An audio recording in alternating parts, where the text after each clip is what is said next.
Support WrestleTalk! Be kind to each other in the comments. Adam Cole, baby! WWE confirmed. That's the new thing. Adam Cole, bye-bye! Oh, that's good, Tempest. That's very good. Thanks, Adam man. Cole, bye-bye. Oh, you should have told me you had that before we started. That would have been the lead. Should we just redo it and pretend that that's actually the lead? Let's just pretend we've just gone live. It's just coming down. Sure. The countdown's coming in. Are you ready? We're going to go live in 3 seconds. 3, 2, 1.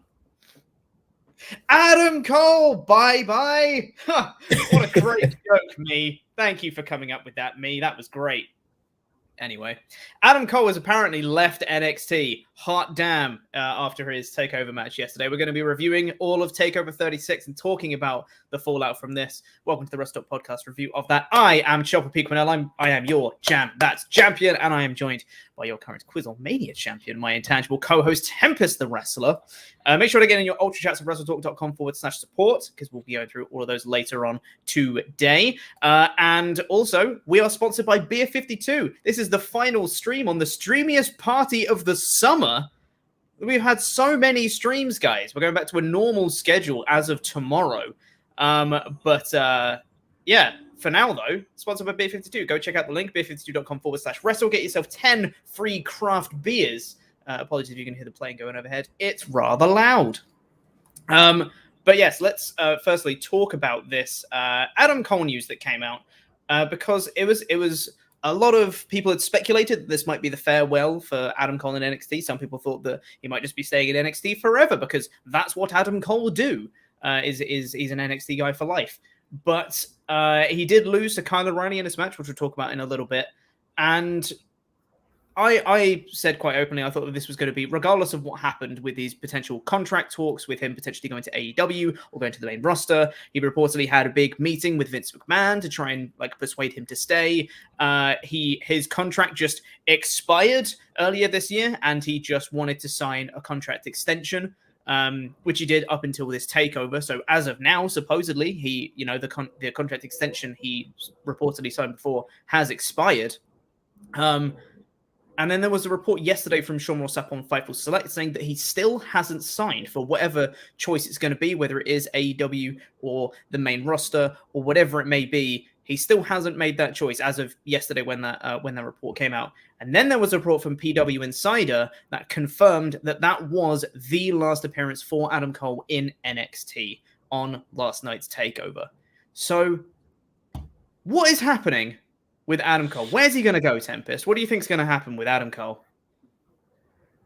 I think he's going to AEW. Yeah. They've teased that people will come and they don't come before. That's happened. Mm-hmm. But in more recent times, it seems like when they're pretty sure that someone's going to come, they're going to start teasing it. And the Young Bucks and Britt Baker have started teasing that Adam Cole might be on the way. Mm-hmm. That's really interesting. I think he's going to AEW. And for a long time, I was not convinced that he was going to AEW because something about Adam Cole just said WWE guy to me. He's one of the people that envisioned himself going to WWE and being a WWE champion and all that sort of thing. He very clearly was a big fan of working with Shawn Michaels in NXT and stuff like that. And I just figured that that's where he would stay. But I don't know. We're dealing with a different playing field now than we were just even a few months ago. And I don't know if that plays into a decision that he would have, but it would play into mine, certainly. Mm-hmm. Yeah, I don't know what to make of all of this, because with the reports of them trying to do everything in their power to try and get Adam Cole to stay, I don't think it's necessarily that. I mean, I think Triple H is obviously a massive Adam Cole fan, and I think that he would do anything in his power to try and get him to stay, regardless of NXT main roster, wherever. He just wants him in WWE because he really likes him. I don't think Vince necessarily really likes Adam Cole. I just think that they really don't want him to go to AEW, because I think that would be a huge asset for them in combination with guys like Malachi Black and Buddy Matthews potentially on the way, and CM Punk and Daniel Bryan, and they've just got Andrade, and they've got a load of this talent that has just come over to AEW that's a huge asset to the company. They don't want to add to that with Adam Cole. So I think it's not necessarily that they really want to keep him, it's that they don't want AEW to have him. So they're willing to do a lot more to try and keep him. And that's just speculation on my part. There's no report saying that or anything like that. That's just what I think. And it seems like with that meeting with Vince McMahon that Adam Cole had, it seems like they're willing to do a lot of stuff. Like, I don't know whether, obviously they have the edict with the Twitch stuff. That's very important to Adam Cole. I don't know whether that's going to factor into his decision, whether he can manage to get that as part of his main roster contract to say, allow me to stream on Twitch, and he can do that. But that might get some resentment from other people on the roster who don't have that luxury. Obviously, he's doing a lot of stuff with Up, Down, Down. He's part of The Party, which is very important. But obviously, Breeze is no longer part of that because he got released earlier. So I don't know whether that's going to influence his decision and all that stuff. There's so many variables to this that I genuinely cannot see what way it's going to go.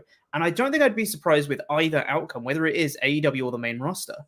It's genuinely fascinating. But one thing we can know for sure is that he's definitely out of NXT. So, real quick, I just want to ask, where do you think he ranks in terms of all-time NXT wrestlers? High, for sure. Yeah, definitely high. Yeah. It's difficult to say, because again, it's like, you can just say hyperbole and say like, oh, he's number one, he's top 3, top 5, whatever. But there's been a lot of really great NXT stars, and it's like, would you rank him above a Tommaso Ciampa? Would you rank him above a Johnny Gargano, a Finn Balor, an Asuka, even someone like Sasha Banks or Shayna Baszler? And maybe you would, maybe you wouldn't. That'd be an interesting discussion. I don't know, because I was never a really big fan of his NXT title run. It was long, but I just thought not a whole lot really happened during it. None of his feuds really stuck out to me that much.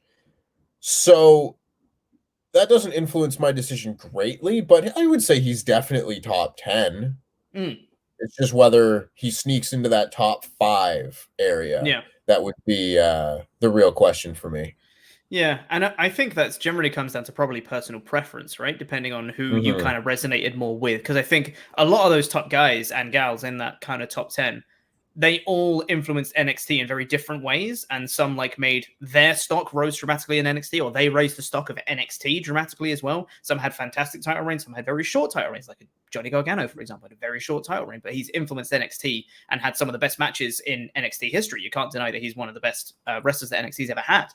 So I think that comes down to personal preference at the end of the day. But he's been one of the NXT guys for years now. Since he came in, he's been one of the top guys. He's been North American champion. He's been tag champion, kind of by surrogate when people get injured and things like that. And obviously NXT champion, one of the longest reigning NXT champion. Regular so. NXT, obviously, not including NXT UK because those are different titles. Just had to twist that dagger in a little bit more for you, mate. Whatever he does next, I'm going to be so curious because for me personally, I've been so into Adam Cole. He's been my guy in NXT probably since Balor, I think. Balor was my guy in NXT, and then after Balor left, I didn't really have a guy I latched onto as much as I have latched onto Adam Cole. Adam Cole has always been my guy as soon as he joined NXT. So personally, I'm super pumped. And the thing is, there's a lot of positives for him in AEW. Obviously, AEW is a great company and puts on great wrestling and all that stuff. But obviously, his girlfriend, fiance, wife, I forget what stage they're at in their relationship, but she's over there. And his mates that he's obviously very close with all of the elite and stuff like that is all over there as well. Lots of very cool people that you want to be around. He obviously knows a lot of the AEW people. Like, he's been pictured at AEW social events and stuff like that. Like, he knows people in AEW. It's just whether, you can't deny as well, if WWE offers him a metric dick ton of money, if he signs that, fair play to him. Like, if he wants a paycheck, by all means have a paycheck. Like, selfishly, I want to see him in AEW. for my own personal benefit, I want to see what he can do, mixing it up against some of the best talent in the world in that kind of environment that AEW have. But if he wants to take a paycheck, take a paycheck. Like, you can't deny that. Grand Pooh Bear, who's obviously good mates with Adam Cole and appeared on the Friday WrestleTalk podcast episode last week, not this week, just on week before, was just saying, just straight up, he made some really good points about, like, you can't, obviously a lot of people just like, why would he stay in WWE? Like, they'd ruin him or whatever. But some people have other priorities rather than just the protection of their character. It can just be like, hey, they just want to make a bit of money. They've busted their ass to get to WWE. They've done all the indie circuits. They've done everything they can to raise their stock, and now they want to get paid for it. And that's totally understandable, I'd say. I think so. And that's to me why I'd never hold it against some people, like, you know, when they stay. Well, they're getting paid lots of money, and this is a business, you know? So get the bag. That's fine. But if you are looking at yourself as an artist and you want to, and if that part of it is important to you and you want your reputation to be protected and you want to be looked at as one of the greats of all time and stuff like that, which means more to some than others for sure. And we don't know how much that means to Adam Cole, but that's all we're talking about here is just speculation about what Adam Cole might do. If that's important to him, I don't think that there is a single reason to stay in WWE besides a paycheck. Because we've seen what has happened with guys far more akin to what Vince McMahon is looking for than Adam Cole. The big, jacked up, super tall guys getting called up to the main roster can't make it. Dijak has still got a dumb mask on. Keith Lee, of course, he was off TV, but they weren't really doing anything with him before, and they're not doing anything with him now. And you've got Karrion Kross, who we all have talked to death about. I don't see Adam Cole being a success on the main roster, being the size that he is. You can't teach Vince McMahon a new trick.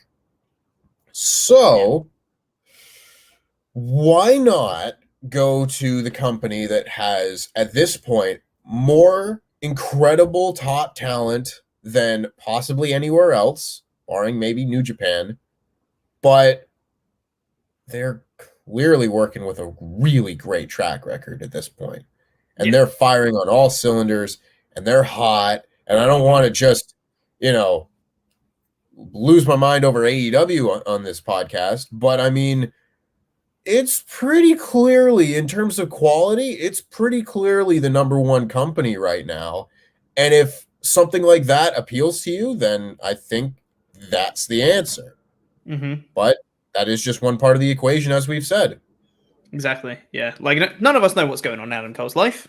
Might be tons of other stuff, tons of other reasons and pros and cons that we have no idea about. This is all just speculation at this point, and I'm sure he's going to make his decision soon enough, and we'll all look back on this kind of fondly. But this felt like kind of the end of an NXT era in many ways, because we're having the whole Nick Khan stuff that he revealed recently in the interview with Ariel Helwani, and all the changes that are coming to NXT and all that stuff.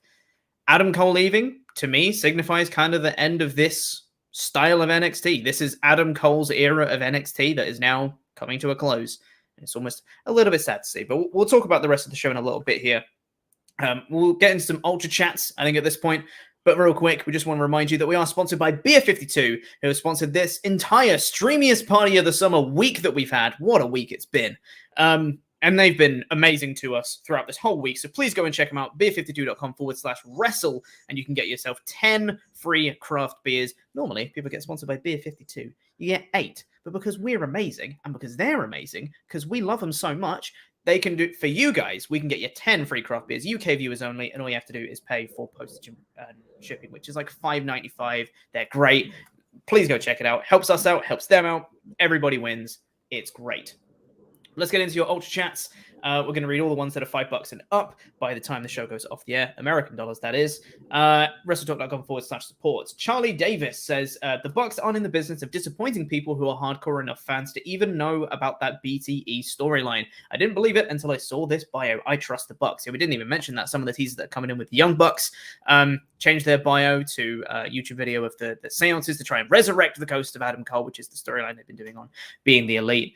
Yeah. I mean, some of these teasers coming through, it seems fairly conclusive at this point that's what they're trying to do. But I can't think of any off the top of my head, but I seem to remember there's been some teasers of some things that haven't come to fruition, of them just being like, I want this thing to happen. Doesn't mean it will, kind of thing. I can't think of any off the top of my head, but I feel like there's been. The one that I can remember is when they were teasing that Marty Scurll was going to show up, and then he re-signed with Ring of Honor. And then he re-signed with Ring of Honor, yeah.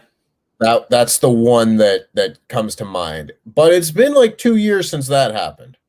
And since then, they've been pretty good and pretty consistent with their teases and people actually showing up. So it's really interesting. It's really interesting. I will be very honest. That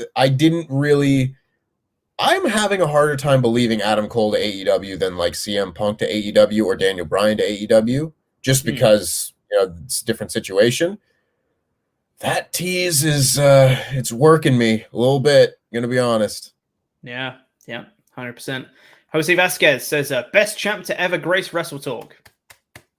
I used to think the best business decision was WWE, but now I think AEW, more time off for acting or Twitch outside projects, and he wrestles on big TV station unlike Ring of Honor or Impact, no offense. And yeah, that's totally a valid criticism, going on national TV. And like you said, there's not as many, they're not doing like big house show circuits and stuff like that.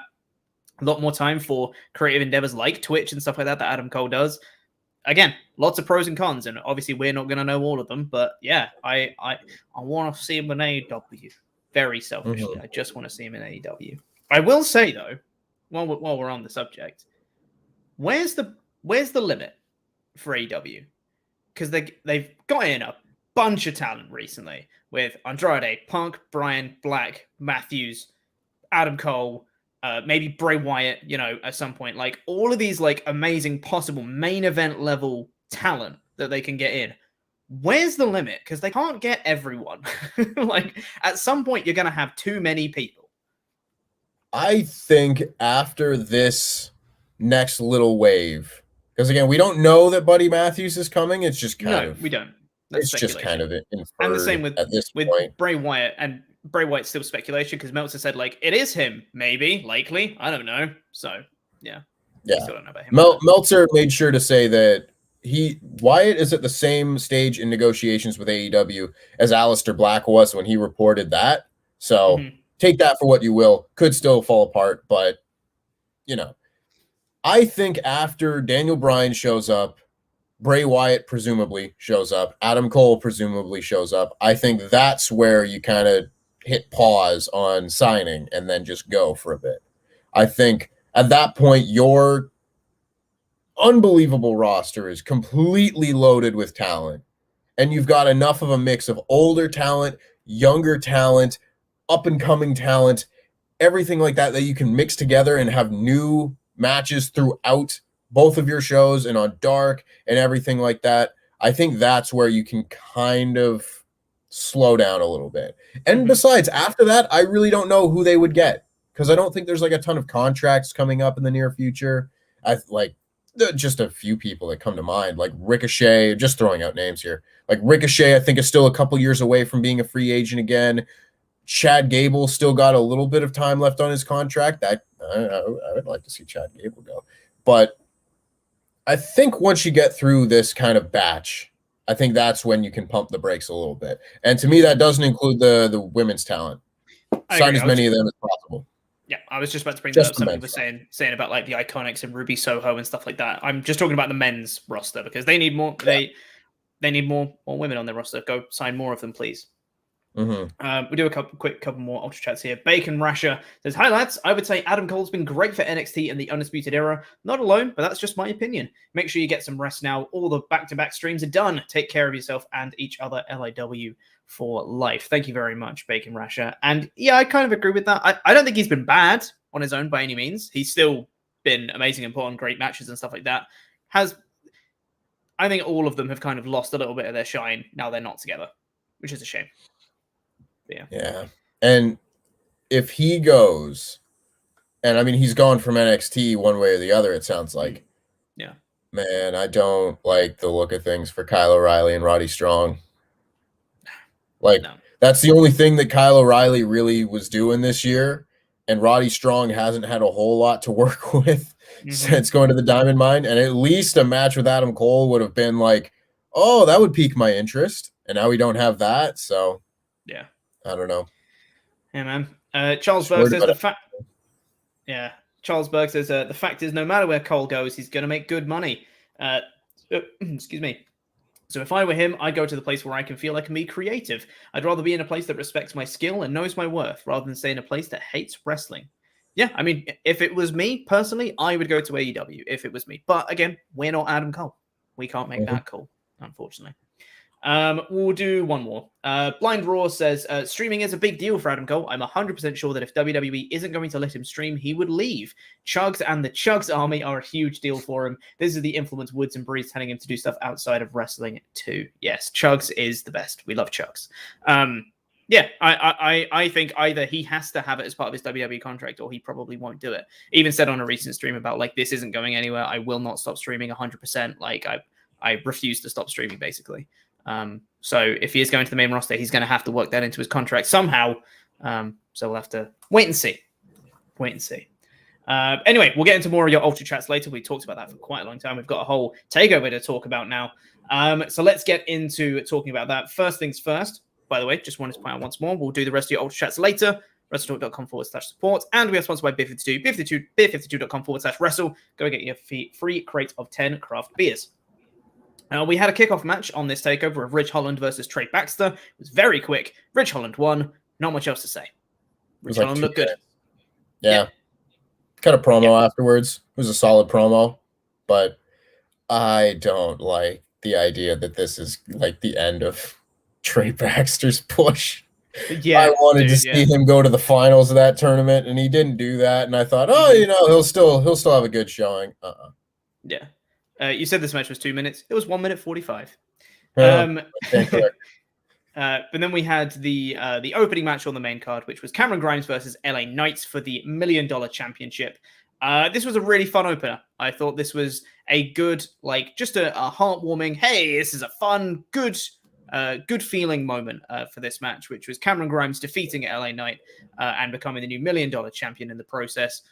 Ton of fun. Well, this match, I think LA Knight this is probably the best in-ring match LA Knight has had since he's joined NXT, probably. I think the ladder match was a lot of fun, but I think as an actual, just like straight wrestling match, I think this probably the best that LA Knight has looked for this match. Grimes put on a bunch of fun stuff as well, really good comeback spots, and Ted DiBiase getting involved as well, hitting a wonderful punch onto LA Knight, hitting the $1 Million Dream as well, and rolling him in for the cave-in for the Grimes victory.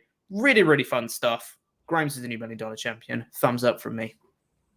Yeah, I thought this was like an excellent opening match. You could tell that, again, they were probably still working a bit of that opening match style. They weren't going crazy with near falls and stuff like that. They just had an excellent opening match that still worked as a blow-off for their big feud.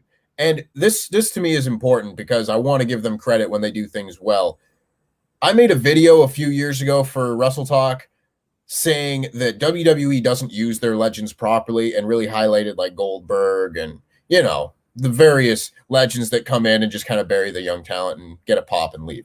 They've done such a good job integrating Ted DiBiase into this rivalry.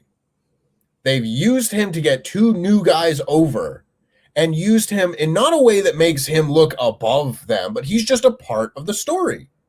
And I really like that. And I really want them to do that sort of thing more often because I love Ted DiBiase in all of this. He's done such a good job. He's so fun and likable. It's like you take an 80s character and plop him in 2021 and it still works. More of this, please. Definitely works with a character like LA Knight as well, who's kind of an 80s character, but in 2021. His integration's been pretty seamless and helped elevate both these guys, I think, as part of the feud. It was very, very good stuff. I don't have too much else to say on that. I thought it was just really good. After that, we had Raquel Gonzalez and Dakota Kai for the NXT Women's Championship. This was, again, very good match, I thought. Both of them looked really good. I thought this one had really good pace as well. Like, the first one was a little bit slower and then picked up and then had kind of the fun spots with Ted DiBiase and stuff like that. This started off pretty quick and had very good, pacing through the whole match. Which ended with Raquel Gonzalez hitting this massive powerbomb off the second rope. Big powerbomb spot to finish to retain the women's championship over Dakota Kai. Which I think is the right decision. I think Raquel still has a lot of legs in her title reign, and this gives her a much needed kind of big victory. This was someone who, turned her back on Raquel, but then didn't end up winning the title. Raquel managed to overcome that. It was a good story told, and I'm glad that Raquel's title reign is still going. As much as I love Dakota Kai, and I think she probably, if she's not going to the main roster, which she might be because she's been having dark matches and stuff lately, I'd like to see her be champion at some point, but I think it's still Raquel's time right now as champion. Yeah, I don't think this was the right time for her to lose the title. Like we said, Dakota Kai appears to be going to the main roster. Maybe she's done at least a match on main event. So take that for what you will. But I just didn't see Dakota Kai winning this match. And she didn't, so I guess that works out. I also really like the pacing. I like how they built to the big choke bomb move throughout the match. Like, she tried to hit it a few times, couldn't get it, eventually countered one of Dakota's moves, just hurt her up and hit it off the top rope or off the middle rope. And that just, I don't know, it worked for me. This was a really good match. It wasn't like that kind of blow away, super memorable match. But as I was watching it, I was like, yeah, this is just great stuff, just really solid throughout, even if to me, I don't know that I'll really remember it, after a few weeks. Yeah, that's fair. I just think this was a solid, good quality takeover worthy match. I thought it did. Precisely. It definitely felt like it belonged on this card, and it was very good. Absolutely.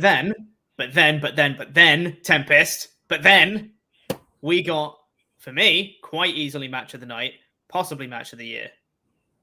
Sorry, go ahead. Before we get to that, because I also forgot about this in the edited review, Kaylee Ray showed up. Yeah, she did. I also, forgot about that. So we don't have notes for this because we did live reactions yesterday. But yes, Kaylee Ray showing up here because we were literally saying on the live reactions to be like, who's Raquel going to face next? And then Kaylee Ray showed up and we were like, well, there you go. It's her. I said it in the edited review too. I was like, yeah, I don't know who she's gonna face next. And then as I'm editing it, I was like, oh yeah, Kaylee Ray showed up. So I had to stitch that into the middle of the review. Yeah. Which I think it's a great choice. She's been obviously elevated quite a bit. One of the longest reigning champions that WWE have had as the NXT UK Women's Champion. Obviously she's been on NXT a little bit. She was in that War Games match before. So people should be relatively familiar with who she is. And she's a great wrestler. I think it's going to be a good little feud if they do that. And especially if they are losing Dakota Kai, this is a good, solid replacement for her. I think she's going to help elevate this women's division a little bit more. Great choice. Mm-hmm. Agreed. And it makes sense. Now that she's lost her title to Meiko Satomura over in NXT UK, makes a lot of sense to bring her over now. And speaking of NXT UK, it's time for the NXT UK Championship match between Ilja Dragunov and Walter. And this bloody match was so much fun. My God, they had a really tall order to live up to the first Dragunov-Walter match. And by God, they did. This match was so fun. I'll let you take it away for this one, Tempest. He's a perfect wrestler. He's a perfect wrestler. He's perfect. He's perfect. Yeah, I thought for a while in this match that they weren't going to get there. The first few minutes I thought were just like, it was opening minutes of a match. And not knowing how long they were going to go or how crazy they were going to get, I was like, are they going to be able to reach the heights of that first match? Because, look, all of Walter's matches are great to some level. There are different levels of great, but you can always expect a great match when Walter wrestles. It's just whether he goes to hit the 5-star all-time classic match of the year category. That was the question. By the end, they got there. I thought this was probably WWE's best match of the year by the end. I really loved how they went through each of the moves that Walter has used to beat people over the years. Like, he hit the splash that beat Pete Dunne. He hit the lariat that beat Tyler Bate. He hit the chop that beat Tommaso Ciampa, and they were all near falls. But it was not enough to get Ilja down. And God, Ilja Dragunov's chest after, it was disgusting. It was turning purple. It was awesome. Just incredible. Violence. Wrestling violence is just excellent. And to have Ilja Dragunov choke out Walter and win by submission, like, if you're going to do it, go all the way and do it. And he went all the way. And you can't get much more decisively than just beating a man's ass to the point where you've got him in a chokehold and he just, I'm out. I tap. I would have changed a lot in the build-up to this match, obviously. I would not have had Ilja Dragunov lose on TV before this match. But, again, in a vacuum, if you're just watching from entrance to exit, this is about as perfect as you're going to get in WWE. Yeah, dude. Like, the thing with this as well, like, we were saying before that Walter losing the title should be like one of the biggest deals that they could possibly make it. And we said before that the booking of having Dragunov lose kind of robs it of that gravitas that you would need of Dragunov dethroning the big champion. However, I do feel like they rekindled a lot of that by having Walter tap. That still felt like a massive deal. Walter doesn't tap, like, ever. So seeing him tap out to Dragunov kind of rekindled a lot of that feeling of, oh my god, Dragunov overcame like everything and had a moment that none of us expected him to do. Getting that, and the way that built up to it as well, of him getting that chokehold in, Walter like climbing up to the middle rope and trying to throw him off, and he just latches straight back onto it again. He's like, no, I'm getting you back again. And he keeps trying, and he falls backwards, and he keeps holding on, and he gets up again, and he keeps holding on. And then Dragunov just lets go and just batters him on the back of the head, just repeatedly, just bang, bang, bang on the back of the head, gets it back in and wrenches it back. And that's when Walter taps out. It was a wonderfully built spot and led to a truly shocking moment that led to like the longest title reign they've had in forever. Actually be a proper dethroning. But at the same time, Walter did not look weak. Like, you can do, this is what I loved about it, is you can do a tap out victory. You can have the loser tap out and still look strong coming out of it. This was in no way is Walter damaged from this loss. And I never understand the mindset people have to be like, oh, well, people who tap out, like, you don't really have heels tap out because, like, oh, the babyface is tapping out. And then that's, they're giving up. That's not a babyface thing to do. It's just like, no, like, the people are just really good at wrestling. They can force their opponents to tap out. That's just what happens. Like, in wrestling, like the pass out spot is genuinely one of my like pet peeves in wrestling because it's way overdone at this point. Like, more people should tap out. But seeing this for Walter, that someone who's been protected and doesn't tap out, to then have Dragunov do it, I thought it was absolutely wonderful. And like you said, this match was just absolutely battering the piss out of each other. Just slaps and chops and kicks. And just, if you go back and watch the live reactions, it's just me and Tempest going, oh my god, for the whole match. It was 22 minutes of violence. It was awesome. So much fun. It was so much fun. And I love Walter. I just love Walter. He's a perfect wrestler. And I will say that. I will scream it to the heavens. He's a perfect wrestler. He is just an incredible, incredible man. I'm such a fan of Walter. I didn't think that they were going to get the huge moment feel at the end of this match until I saw it. Those people in the CWC like leapt to their feet. They couldn't believe what they had just seen. And that, to me, honestly saved the moment a little bit. That we got that big, huge reaction out of a small crowd of people, but a group of people, for sure. Awesome. Just awesome. The whole presentation of this on that night, on TakeOver, nothing before that, but on TakeOver, from start to finish, perfection. Absolute perfection. Yeah. So good. Excuse me. This is why I don't want everything in WWE to be the same, Pete. Yes, I agree. This was the most different match that we've had in months, and it was the best match that we've seen in months. Absolutely. I also really enjoyed when Ilja won, and he was like, wait, Walter tapped? Like, he couldn't believe that he'd done it. And it wasn't like one of those really dumb ones where someone doesn't believe they can win, and then they get a win, and they go, I got a roll-up win. Wow, what an upset, you know? It wasn't that kind of reaction. He just sold it as if like he just couldn't believe that Walter actually tapped. He was doing everything he possibly could. But I don't think he ever truly believed that Walter would tap to him. He just wanted to like hurt him. And he just kind of went, and the referee was like, you won. And he's just like, wait. And he gets handed the title and he's just, oh my God, guys, I did it. And like, it was really, really well sold, I thought, on Dragunov's part. And again, it fed into that big moment feel of the true dethroning of Walter as a champion. I thought it was absolutely wonderful. Magic stuff. All around. Before we get on to the next match, just want to say thank you to the over 1,500 people that are tuning into this review of TakeOver. Really do appreciate it. If you're enjoying, make sure to leave that thumbs up and subscribe because we've got a bunch more content coming this week, of course. Streamiest party of the summer is coming to a close, but we're going right back to the regular schedule. We've got the Raw review tomorrow, NXT on Wednesday, AEW Dynamite on Thursday. We've got the Friday podcast episode with a guest. I don't know who yet. Then on Saturday, we're going to be doing SmackDown and most likely Rampage as well because let's be real.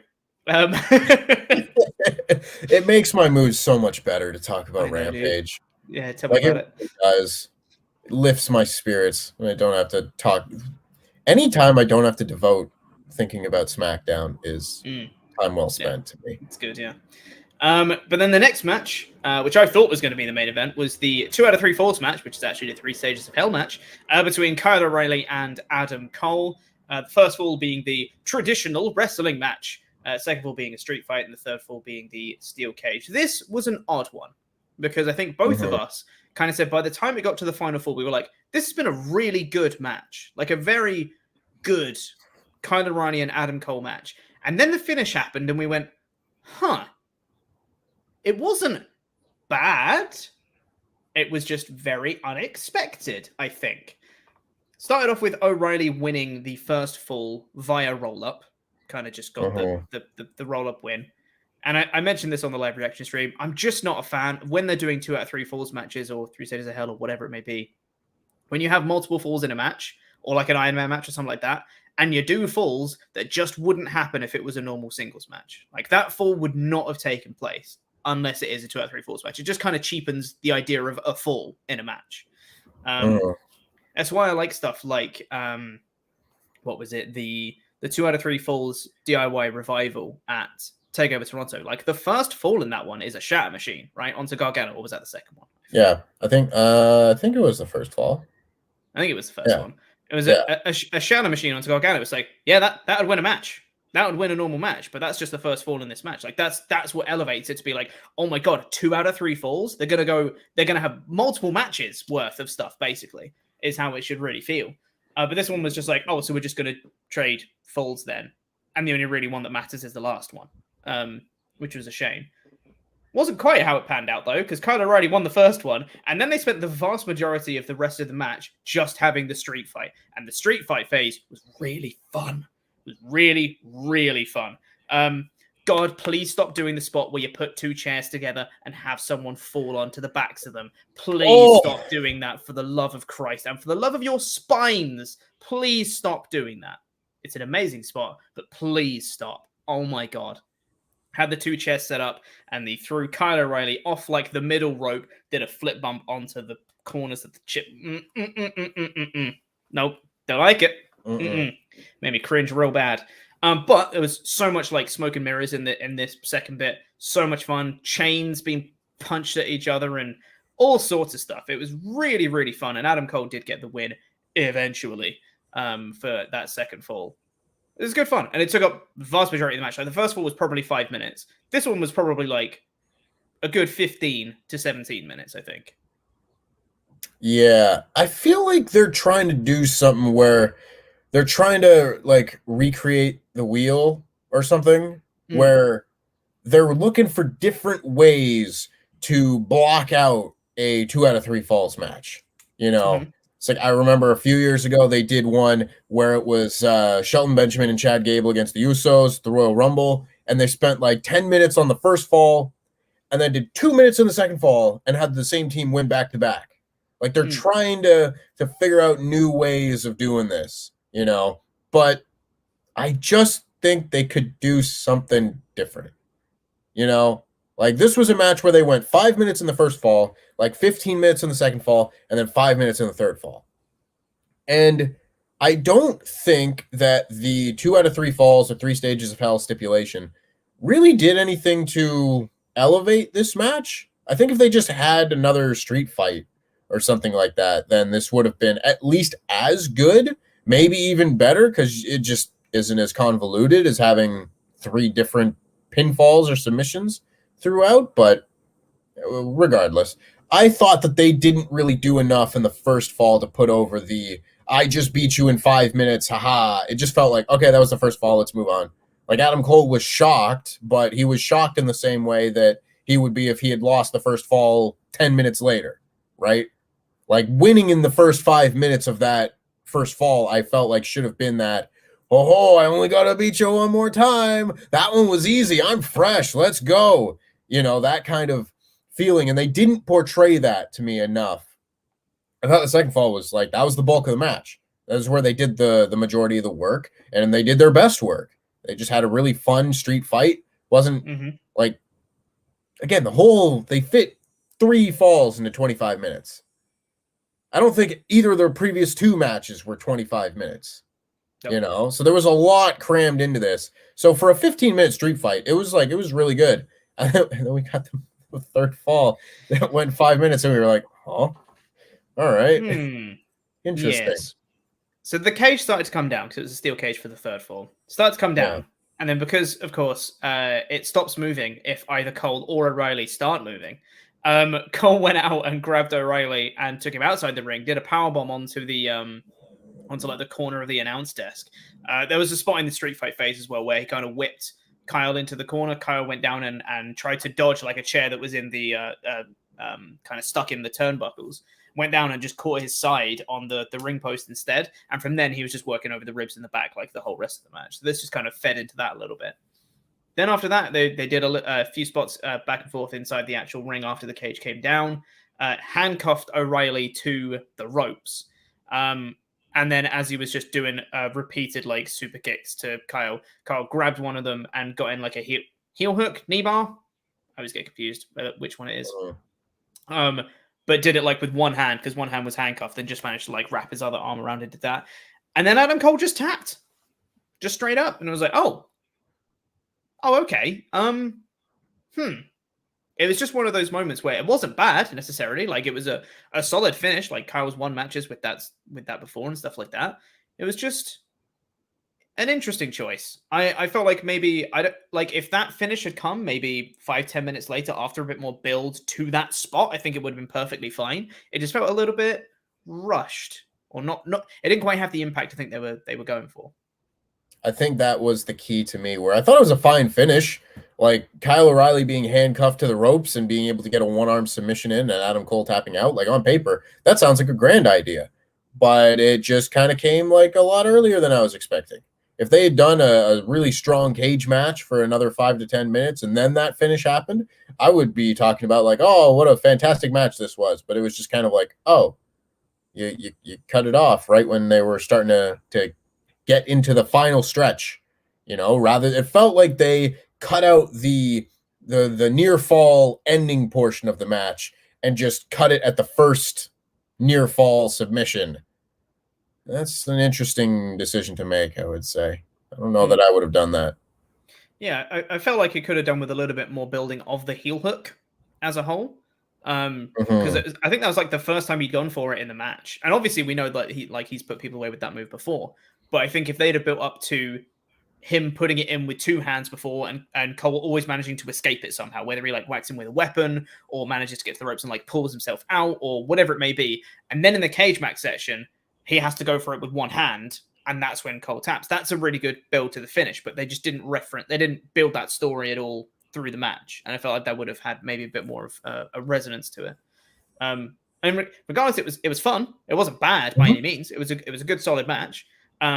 Just probably not the caliber of match they were hoping for, you know, the undisputed finale and Kyle O'Reilly versus Adam Cole 3 and all that jazz. But it was good. It was good. I wonder if they would have done more if this was the main event. Because looking back on it and seeing how Samoa Joe and Karrion Kross was, I probably would have switched these two. And if that had been the case, I wonder if they would have went another 10 minutes and made this like a 35-minute match or something. And yeah, I don't know. We'll never know now, but It is an interesting thing to think about, the possibilities that this could have been just like a little bit better. And that's the thing. You can have a great match and still have it be flawed. Mm. It's Yeah, just important to point out the flaws and what could have possibly done better. Yes, indeed. And then we had the main event, which was the NXT Championship match between Samoa Joe and Karrion Kross. Samoa Joe's return to the ring. I just love seeing Joe do his stuff.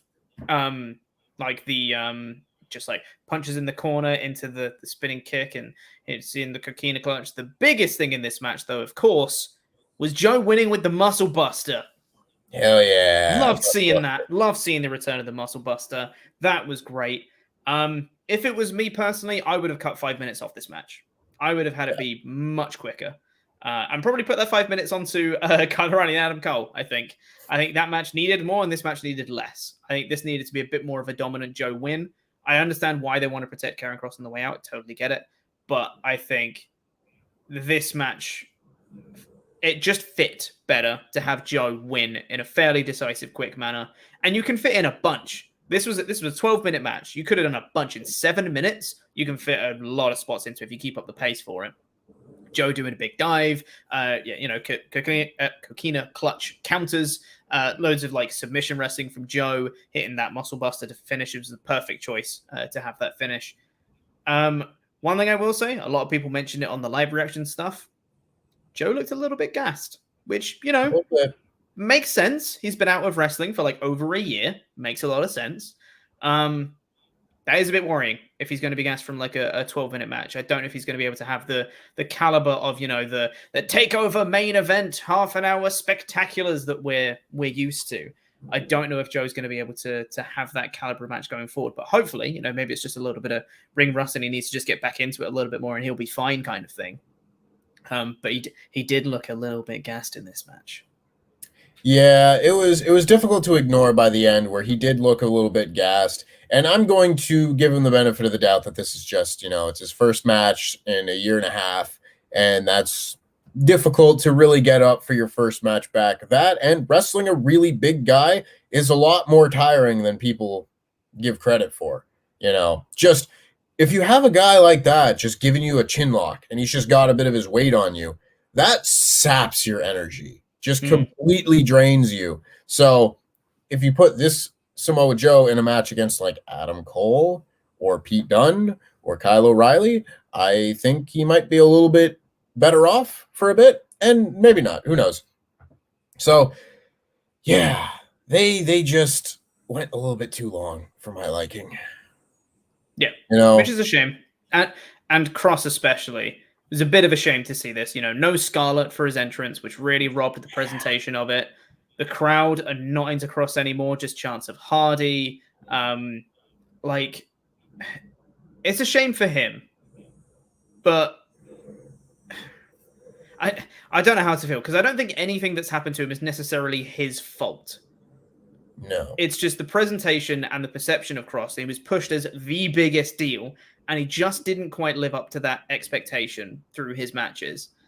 And then the whole main roster stuff happened with Hardy, and people just started to turn on him more.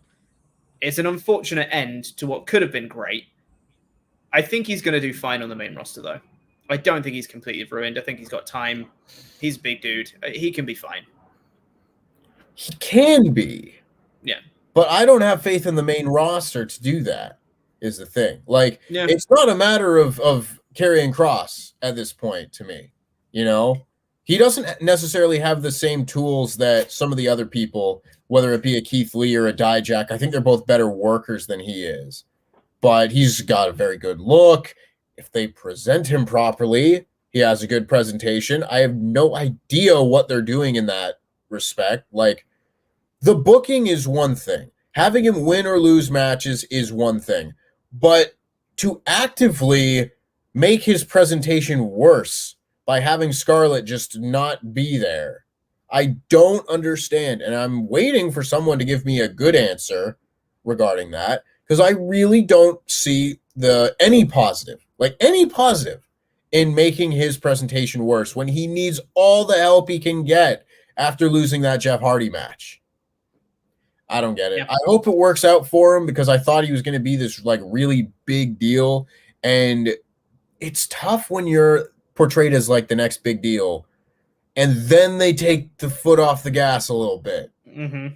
Like when you are portrayed at that level, you have to stay at that level. You don't necessarily have to be the champion all the time and stuff like that, but you have to still be a big deal. The last month, Karrion Kross has not felt like a big deal at all.